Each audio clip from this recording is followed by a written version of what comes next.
Hola amante sobrenatural, soy el pescador y hoy te invito a adentrarte en un relato oscuro y estremecedor. ¿Alguna vez has sentido que te observan mientras caminas por el bosque, que sombras se deslizan entre los árboles, invisibles pero presentes? ¿Te has preguntado qué secretos esconden esos espacios donde la luz apenas llega y el silencio pesa como un manto? Y no olvides dejar un like, porque así YouTube entenderá que quieres más relatos como este y podrá recomendar este video a otros que, como tú, buscan el filo entre lo visible y lo oculto. Ahora sí, prepárate. Lo que estás a punto de escuchar podría cambiar para siempre tu forma de ver el bosque. ¿Estás listo? Todo comenzó una tarde cualquiera, cuando Julián aceptó la invitación de su cuñado para acampar en un bosque al que los locales llamaban Monte Susurro. No era la primera vez que salía de excursión, pero ese lugar tenía algo distinto desde el primer momento. El aire parecía más denso, los árboles demasiado altos, como si ocultaran algo entre sus ramas. Incluso el camino de tierra, serpenteante y húmedo, parecía no querer ser recorrido. «Dicen que aquí no entra cualquiera», dijo el cuñado, medio en broma, medio en serio. «Algunos campesinos aseguran que hay cosas en este bosque que no son de este mundo». Julián rió, tratando de no mostrar su incomodidad. Pero al llegar al claro donde montarían las carpas, el silencio era tan espeso que hasta los insectos parecían estar conteniendo la respiración. Pronto cayó la noche y mientras el fuego crepitaba, Julián se sintió observado, aunque sabía que estaban solos. Por lo menos, eso creía. Alrededor de la medianoche, mientras los demás dormían, Julián salió de la carpa para orinar. El bosque era una negrura absoluta, más allá del círculo de luz del fuego. Entonces las escuchó. Pisadas. No eran animales. Eran múltiples, pesadas, rápidas, como si algo, o varias cosas, se movieran entre los árboles con propósito, con intención. Congelado, intentó agudizar el oído, y entonces una risa, infantil, lejana, pero no humana. Volvió corriendo a la carpa, despertando a todos. Nadie más oyó nada. Le dijeron que estaba sugestionado, que los cuentos del bosque le habían afectado. Pero Julián no pudo dormir el resto de la noche porque sabía que algo lo había seguido hasta el borde del campamento. Y no se había ido. Al amanecer, el cuñado notó que sus huellas de botas desaparecían a pocos metros del claro, literalmente, como si hubiera sido borrado por algo o alguien. Pero no se detuvieron. Continuaron la caminata hasta una zona aún más profunda del bosque. Julián no quería seguir, pero no podía abandonar al grupo. Cuanto más avanzaban, más sentía que caminaban hacia una trampa. La vegetación era más cerrada, el musgo cubría incluso los troncos, y el aire olía a madera húmeda y a podredumbre antigua. Esa noche decidieron acampar cerca de un arroyo. Pero al intentar encender una fogata, descubrieron que la leña, seca apenas unos minutos antes, ahora estaba mojada, como si hubiera sido sumergida. Intentaron usar encendedores, cerillos, todo, sin éxito. La oscuridad los envolvió por completo, y entonces volvió a escucharse. No una risa esta vez, sino un susurro, varios, incomprensibles, en idiomas que jamás habían oído, rodeándolos. Julián, aterrado, encendió la linterna, pero la batería cayó muerta al instante. Fue cuando comenzaron a verlos. Primero, ojos, docenas. Luego, formas delgadas, deformes, con brazos demasiado largos y cabezas anguladas, casi como huesos con piel. Se arrastraban entre los árboles y cada movimiento parecía desafiar la física. Uno de los compañeros gritó. Otro cayó de rodillas y comenzó a llorar. Y fue entonces cuando comprendieron, no estaban siendo observados. Estaban siendo cazados. El pánico se desató. Julián intentó correr, pero algo, una mano fría, huesuda, de dedos larguísimos, lo sujetó por el tobillo y lo lanzó contra el suelo con una fuerza inhumana. Gritó, forcejeó, y en el forcejeo sintió cómo se desgarraba la piel al zafarse. Logró arrastrarse hasta una piedra grande, detrás de la cual se encogió, esperando no ser visto. Uno de los muchachos encendió su teléfono y la tenue luz iluminó el terror. Al menos 5 criaturas se movían al borde del campamento, reptando sobre los árboles como insectos gigantes, aunque su forma recordaba vagamente la de humanos, flacos, casi sin rostro, cubiertos por una piel grisácea y húmeda. El cuñado de Julián, que solía burlarse de todo, no decía una palabra. Estaba paralizado. Había orinado encima. Las criaturas no atacaban directamente. Parecía que disfrutaban la espera. Se movían en círculos, gruñían, imitaban voces humanas.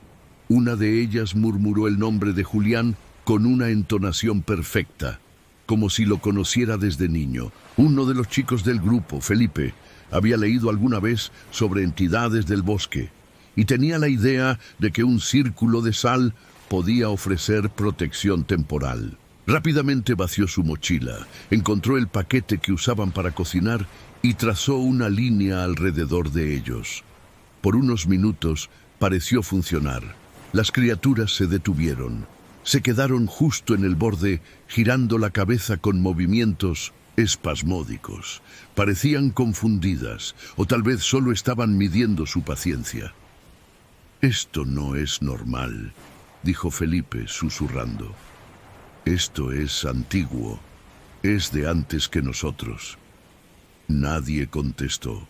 Nadie quería saber más. La noche pasó lentamente. Sin fuego, sin comida, con un frío que calaba hasta los huesos. Las criaturas desaparecieron antes del amanecer, como si la luz las expulsara. Julián creyó que todo había terminado, pero estaban equivocados. El grupo decidió marcharse inmediatamente, pero el bosque parecía haber cambiado. El sendero que conocían ya no estaba. Todo se repetía. Las mismas rocas, las mismas raíces, el mismo árbol retorcido con una marca en su corteza. Una de las chicas del grupo, Clara, notó algo aún peor. Los relojes estaban detenidos, las brújulas giraban sin control, y el sol, aunque visible, no cambiaba de posición. Estaban atrapados. Entonces, Julián notó algo.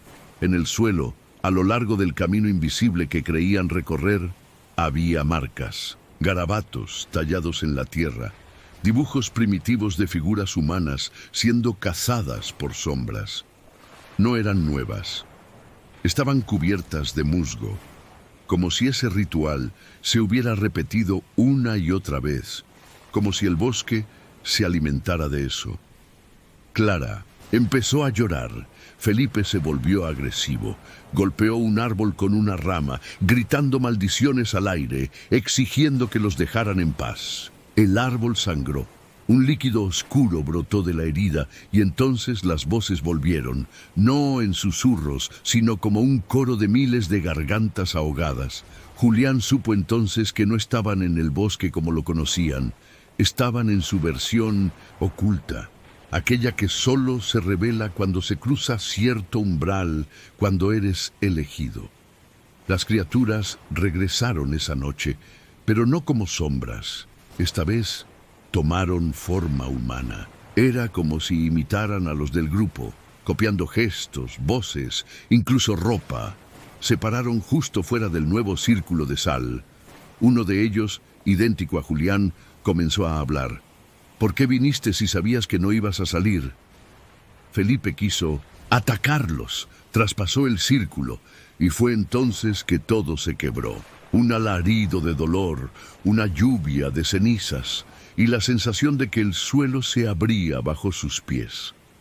Julián no pudo ver bien lo que ocurrió con Felipe, solo supo que ya no estaba. Su mochila, su gorra, incluso su teléfono quedaron donde había estado, pero él había desaparecido como si nunca hubiese existido. Fue entonces que entendieron: salir no era una opción. Lo único que podían hacer era resistir. Pero las criaturas ya habían probado sangre, y eso significaba una cosa: vendrían con más hambre. Después de la desaparición de Felipe, el grupo quedó completamente fracturado. Nadie habló durante horas. El bosque parecía más vivo que nunca, respirando entre las hojas, exhalando niebla tibia que se deslizaba a ras del suelo. Julián sintió que la vegetación los miraba, que cada rama doblada, cada tronco caído, era una advertencia. Avanzaron en silencio, sin rumbo claro, sin brújula ni sol que los guiara. El cielo estaba cubierto por un manto uniforme de nubes estáticas. Aquel lugar no obedecía las reglas de la naturaleza. Era como si hubieran cruzado a otro plano, uno creado por esas entidades que se alimentaban del miedo humano. Clara empezó a murmurar cosas. Decía que podía ver a Felipe detrás de los árboles, que le pedía ayuda con los ojos, que algo lo obligaba a sonreír mientras lloraba sangre. Nadie la contradijo. Todos estaban demasiado cansados, física y mentalmente, para discutir con la locura que comenzaba a crecer entre ellos. En un intento desesperado, el cuñado de Julián decidió escalar un árbol alto para intentar divisar algún punto de referencia. Subió en silencio, paso a paso, hasta desaparecer entre las ramas más altas. Pasaron minutos, luego media hora. Gritaron su nombre. Nada. Finalmente, Julián. Subió unos metros para buscarlo. Fue entonces cuando lo vio. Su cuñado estaba allí, pero con el cuello torcido de una forma grotesca, como si alguien lo hubiera girado con violencia, y en su frente, grabado a fuego, un símbolo extraño.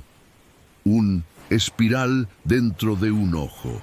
Julián casi cayó al suelo del susto, pero antes de bajar, notó algo en el horizonte. Allí, en medio de la bruma, había una estructura, una especie de torre de piedra, cubierta de musgo, que se alzaba por encima del dosel de los árboles.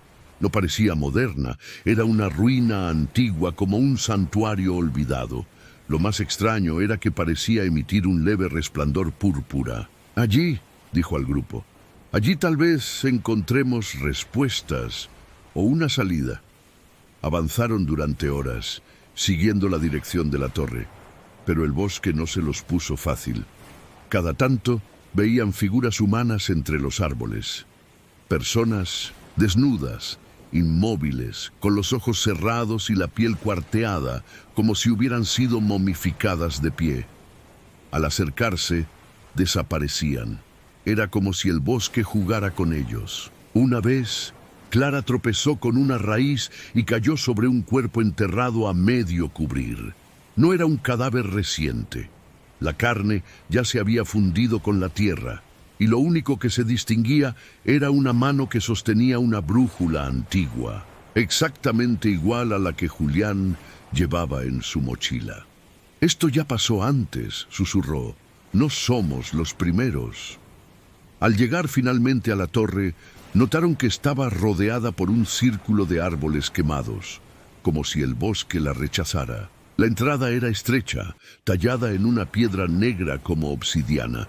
Había símbolos por todas partes, idénticos al grabado en la frente del cuñado de Julián. Adentro, la temperatura bajó drásticamente. El aire era espeso y cada paso resonaba como si la piedra estuviera viva. Subieron una escalera en espiral mientras oían risas infantiles a lo lejos, golpes metálicos y algo que arrastraba cadenas sobre piedra. En la cima de la torre encontraron un altar. En él, una especie de libro tallado en madera con páginas hechas de piel endurecida. Julián lo abrió. No entendía el idioma, pero comprendía las imágenes, rituales, sacrificios y criaturas emergiendo del bosque para devorar a quienes perturbaban su sueño. Una de las ilustraciones lo dejó paralizado. Era una figura idéntica a él, rodeada por sombras, con un círculo de sal roto a sus pies. Clara gritó. Había una figura observándolos desde el otro extremo de la torre. No era una criatura del bosque, era Felipe, pero su piel era ceniza, sus ojos completamente negros, y sonreía con los dientes ensangrentados. «No deberían haber venido», dijo y alzó la mano. Las paredes comenzaron a temblar, los símbolos ardieron con fuego violeta, y el libro se cerró solo con un golpe seco. Afuera, el bosque rugió. El rugido del bosque fue tan potente que hizo temblar la torre. Polvo y fragmentos de piedra cayeron del techo, mientras Julián intentaba cerrar el libro sin tocarlo directamente, temiendo que el contacto prolongado lo afectara como había ocurrido con Felipe. Pero ya era demasiado tarde. El altar comenzó a sangrar, literalmente. Un líquido espeso y negro brotaba por las ranuras del libro y se deslizaba como si tuviera voluntad propia. «¡Paja!», gritó Clara. «¡Tenemos que salir de aquí!».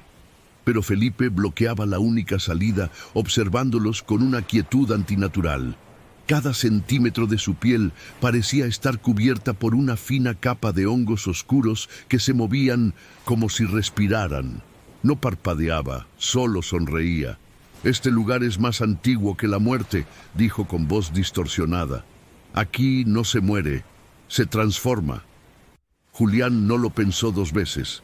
Corrió hacia él y lo embistió con todas sus fuerzas. Sintió que tocaba carne fría, rígida, pero humana. Ambos cayeron por las escaleras de piedra en espiral. Cuando Julián se incorporó, Felipe ya no estaba. En su lugar quedaban trozos de piel arrancada, como una máscara que hubiera sido desgarrada de un rostro falso. Volvieron al bosque, pero ya nada era igual. El cielo estaba completamente negro, como si la noche se hubiera tragado el sol. Las criaturas no se escondían más. Caminaban abiertamente entre los árboles como una aldea viva de espectros sin alma. Y lo más aterrador, todos ellos tenían rostro humano, rostros familiares. Eran los del grupo, duplicados, multiplicados, deformados. «No son copias», dijo Clara con los ojos llenos de lágrimas. «Somos nosotros, somos los que no salieron». Entonces entendieron la verdad. El bosque no atrapaba para matar, atrapaba para clonar, para replicar, para reemplazar. Cada persona que entraba y era atrapada por sus criaturas era convertida en un nuevo fragmento del bosque, y ese fragmento tomaba su lugar. De pronto, Julián vio su propio reflejo entre los árboles. Era idéntico a él, misma ropa, mismo corte de cabello, pero con una sonrisa torcida y los ojos completamente blancos. Su reflejo levantó la mano. Julián sintió que su brazo también se levantaba, pero no era él quien lo movía. Una fuerza invisible intentaba controlar sus movimientos, como si el bosque ya hubiera empezado a devorarlo desde dentro. Clara gritó. Su propio reflejo se acercaba a ella desde la izquierda. Caminaba de espaldas, pero los pies estaban girados hacia el frente. Al darse la vuelta tenía el rostro de su madre muerta. «¡No lo mires!», gritó Julián. «¡No los mires!». Corrieron, tropezando con raíces, ramas que se cerraban a su paso. El bosque ya no era solo un lugar físico, era una mente, un cuerpo, una entidad viva que los observaba y manipulaba como marionetas. Llegaron a un claro donde alguien había encendido una fogata. Una figura anciana vestida con pieles y con el rostro cubierto por una máscara de madera tallada los esperaba en silencio. Parecía haber estado allí por siglos. «Han cruzado el umbral», dijo la voz vieja, masculina, gutural. «Pero aún pueden elegir». El anciano les explicó que el bosque era un dios dormido, un guardián del equilibrio entre lo visible y lo invisible. Los que entraban sin permiso eran absorbidos, reemplazados, convertidos en ecos. Pero había una forma de romper el ciclo, un ritual antiguo llamado el reflejo invertido.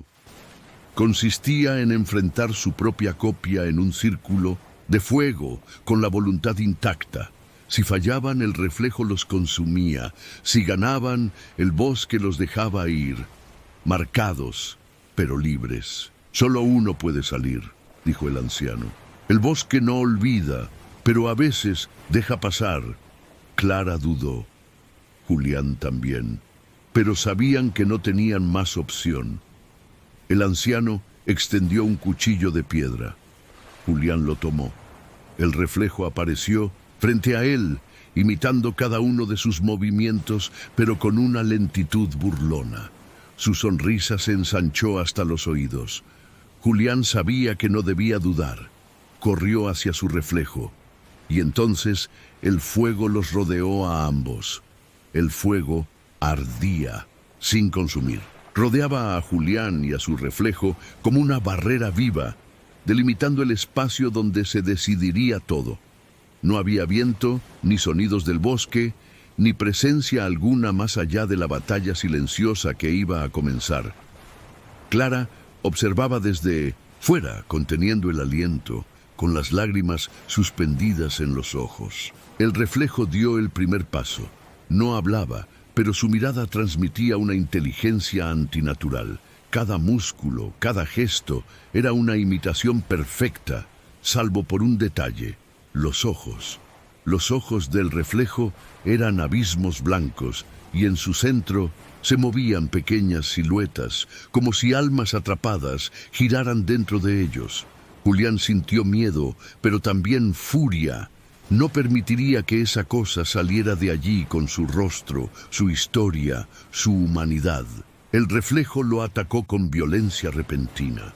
Un salto animal más rápido de lo que el cuerpo humano debería permitir. Julián logró esquivarlo, pero el filo del cuchillo del reflejo rozó su brazo, dejando una herida superficial. Y con la sangre comenzó el segundo acto del ritual. Las llamas alrededor del círculo crecieron, voces surgieron del fuego, susurrando en un idioma imposible. Julián entendió algo terrible.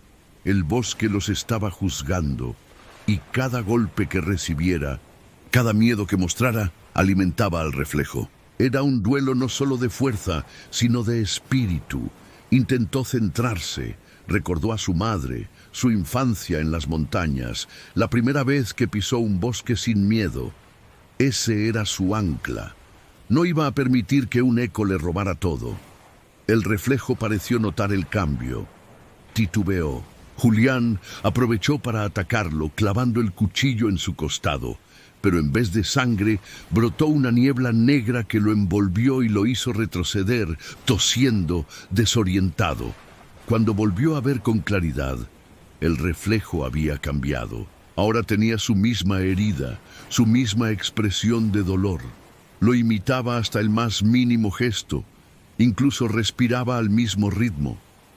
Julián comprendió que el reflejo era más que una copia. Era todo lo que él escondía: su rabia, sus culpas, sus miedos no confesados. Lo entendió al ver que el reflejo, aunque idéntico, tenía el tatuaje que él se había arrepentido de hacerse. Las cicatrices que su cuerpo no mostraba, pero que su mente sí conservaba. La única forma de vencerlo era aceptar lo que era.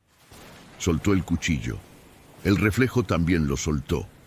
Dio un paso al frente. Julián lo imitó.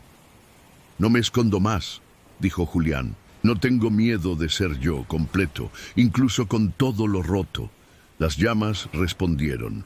Una espiral de luz descendió del cielo negro, atravesando el fuego y envolviendo a ambos. Julián cerró los ojos, y cuando los abrió, estaba solo. El círculo había desaparecido. El reflejo ya no estaba, pero algo había cambiado. Su brazo herido estaba limpio. La sangre había desaparecido. No sentía dolor. Tampoco sentía algo que no supo describir, como si una parte de él hubiese sido arrancada y reemplazada por otra. El anciano lo observaba desde lejos. Fuiste aceptado, dijo, pero no saldrás intacto. Julián buscó a Clara. No la encontró. Solo halló su chaqueta, doblada con cuidado sobre una roca, como si ella misma la hubiera dejado allí. Dentro de la chaqueta, un pequeño papel escrito con tinta roja. Solo uno puede salir. El bosque se abría ahora ante él. Por primera vez desde que entraron, el camino era claro. Los árboles se apartaban suavemente a su paso. El viento volvió a soplar. El cielo comenzó a aclararse. Los sonidos de aves, agua corriente y hojas al moverse llenaron el ambiente. Y entonces comprendió algo devastador. No era Julián quien había salido. Era el reflejo. La aceptación no significaba que el original ganara. Significaba que la criatura había absorbido completamente la esencia de Julián. Ahora era él, con sus recuerdos, sus emociones, su historia. La única diferencia era que no tenía alma. Salió del bosque al amanecer y lo primero que vio fue una carretera solitaria. Un coche se acercaba, hizo señas, lo recogieron. ¿Todo bien?, preguntó el conductor. Tiene una pinta horrible. El reflejo sonrió. Solo me perdí un poco, pero ya estoy de vuelta. Mientras el coche se alejaba, el bosque a sus espaldas respiró una vez más. Y en lo profundo, en un claro que nadie podía ver, los ojos de Clara se abrían, negros, vacíos, mientras el eco de su voz era devorado por la niebla. Hola otra vez, amante de lo desconocido. Si llegaste hasta aquí, quiero que sepas algo muy importante. Formas parte de un grupo pequeño, selecto y profundamente valiente. No todos tienen el coraje de recorrer hasta el final los senderos oscuros de un bosque como este. Muchos se detienen antes, por miedo, por desconcierto, o porque sienten que algo ya los observa desde la penumbra.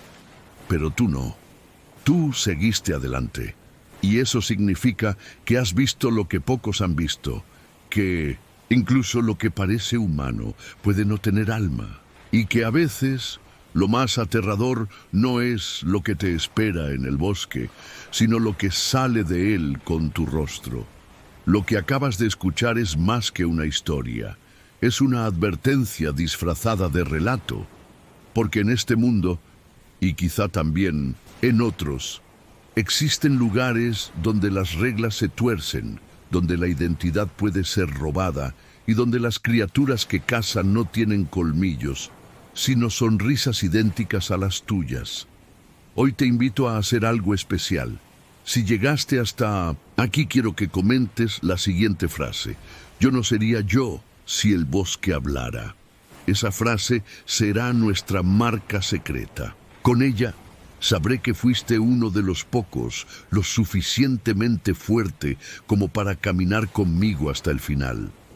Y cuando la lea entre los comentarios, sabré que el verdadero tú sigue ahí, al menos por ahora. Dejar tu comentario no solo me ayuda a identificar a los más valientes, también le muestra a YouTube que este tipo de contenido merece ser compartido con más personas que buscan lo mismo que tú, esa dosis oscura de misterio, terror y preguntas sin respuesta. Por eso, también te animo a que dejes un like. No lo veas solo como un clic, velo como una chispa más que mantiene viva esta hoguera en medio de la oscuridad. Y si sientes que este canal es como una de esas viejas brújulas que siempre te llevan al centro de lo inquietante, entonces suscríbete. Porque aquí, cada semana, abrimos una nueva puerta hacia lo imposible. Y créeme, hay muchas más puertas esperando. Al final, todos tenemos un reflejo. Pero, ¿qué pasa si ese reflejo un día decide caminar solo? Gracias por haber acompañado esta historia. Te espero en la próxima, cuando volvamos a explorar los ecos del abismo. Hasta entonces, no mires demasiado tiempo al espejo. Y si lo haces, asegúrate de que tu reflejo no parpadea después que tú.